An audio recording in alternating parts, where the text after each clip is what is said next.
धन का लोभ रखता है, चाहे जितना बड़ा यशस्वी हो, धन का लोभ रखता है तो वो इन दोषों से युक्त हो जाता है।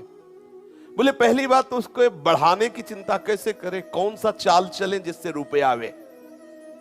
ये रुपया कमाने की चाल, जैसे भक्तों को सूझती रहती युक्तियां, कौन सी चाल चले जिससे जीवन मुक्त हो जाए, जिससे विकार रहित हो जाए, जिससे भगवदानंद को प्राप्त हो जाए। ऐसे लोभी पुरुष को रहता है कौन सी चाल चले, कौन सा नाटक करे जिससे रुपया आ जाए, कौन सी बात, कौन सा व्यापार, कौन सी ऐसी सिद्धि प्रकट करे जिससे रुपया बरस ले। क्योंकि महत्व बुद्धि भोगों में शरीराभिमानी, इसलिए रुपये में महत्व है।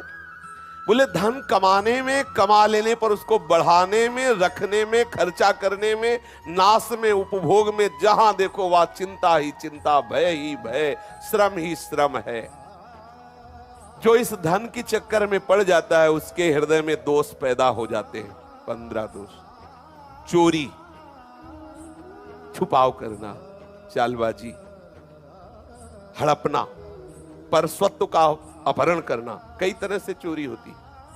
बोले चोरी: स्तेयम हिंसा अनर्थम दंभा कामः क्रोधा स्मयो मदः भेदो वैरम अविश्वासा संस्पर्धा व्यसनानि च। चोरी और हिंसा, ठीक है 50 लाख का काम बन रहा है, 10 लाख दे को उड़वा दो, उसको कोई जानेगा नहीं।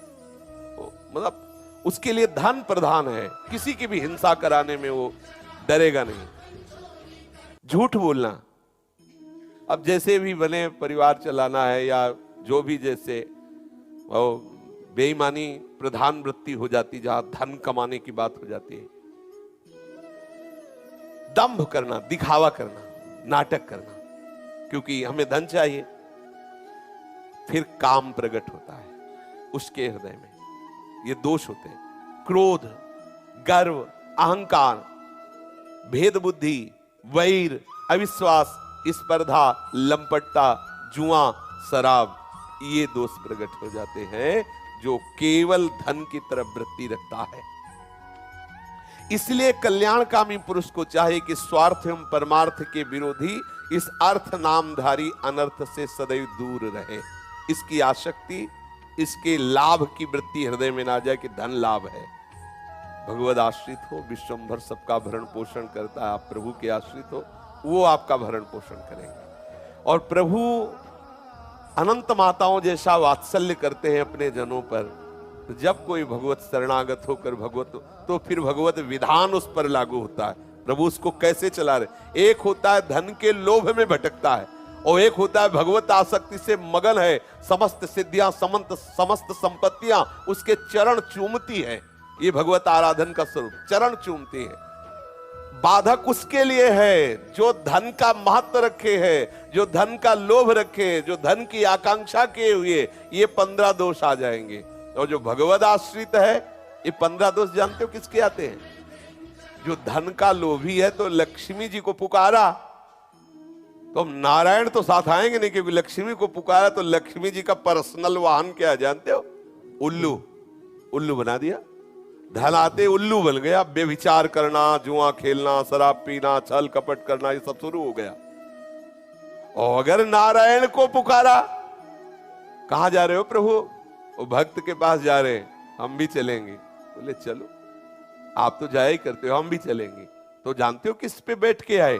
गरुण पे। गरुण महाज्ञानी गुणराज। अब ज्ञान विज्ञान से संपन्न है, लक्ष्मी और नारायण दोनों खेल रहे, कोई परेशानी नहीं। तुम्हें लगेगा ये भी तो खूब वैभव है, विषयों में खेल रहा है, विषयों में नहीं खेल रहा। भगवत तत्व का बोध प्राप्त की, भगवत आनंद में निमग्न। ये माया, ये प्रकृति अब उसके लिए बंधन नहीं है, सच्चिदानंद प्रभु का विलास। देखो सम्राट पद पे अम्बरीश जी हैं, सम्राट पद पे, और दुर्वासा जी बलकल की लंगोटी लगाते हैं। विजय किसकी हुई? अम्बरीश जी की। पूर्ण शरणागत भगवत भक्त, एक अकिंचन विरक्त दूब का रस पीने वाला महात्मा फेल हो गया निष्ठा में। निष्ठा में उनको यही तो लगा कि मैं वलकल की लंगोटी लगाता हूं, दूब का रस पीता हूं, और ये चक्रवर्ती सम्राट रानी और महलों में रहने वाला ये हमारी बराबरी कर सकता है। लेकिन ये नहीं जाना कि हृदय का संपूर्ण समर्पण, सावई मनः कृष्ण पदारविंद, पूर्ण मन की स्थिति श्री कृष्ण चरणारविंद में। और यहां तप का बल है। देखो, कृत्या उत्पन्न कर दी तत्काल, और ये ऐसे ही खड़े रहे। ना भय है ना गुस्सा है, गुस्सा भी नहीं है। गुस्सा तब आता है जब अपने में कोई बल होता है, निर्बल गुस्सा थोड़ी करता है। उनके बल तो श्री हरि है। हरि को आ गई गुस्सा और सुदर्शन चक्र भेजा। एक कृत्या क्या, अनंत कृत्या हो तो भी भस्म कर दे, और कर दिया भस्म। और दुर्वासा जी को दौड़ाया, जलाया ले, एक ही कदम में नष्ट कर देते। सुदर्शन जी भगवत पार्षद हैं, लेकिन वो भी तो भजन करते, भगवान के भक्त है। दुर्वासा जी भी तो भगवान के भक्त है। दौड़ाया, पूरे त्रिभुवन में दौड़ाया, भागे घूमे, कहीं भी चैन नहीं। फिर आके अम्बरीश जी के चरणों, तो जानते हो अम्बरीश जी चरणामृत लेके ऐसे ही खड़े रहे। ये है भगवत भक्त की दासत्व का। तो जो भगवत चरणारविंद के अनुराग में युक्त है, वो जैसे प्रभु चाहे वैसे उनका भरण पोषण करे। अपनी तरफ से कभी भी धन संपत्ति के लिए लालायित होकर के भगवत भजन छोड़कर ऐसी वृत्ति करने से ये दोष आ जाते हैं और वो साधक नष्ट हो जाता है, क्योंकि उसका नाम केवल अर्थ है पूर्ण अनर्थ।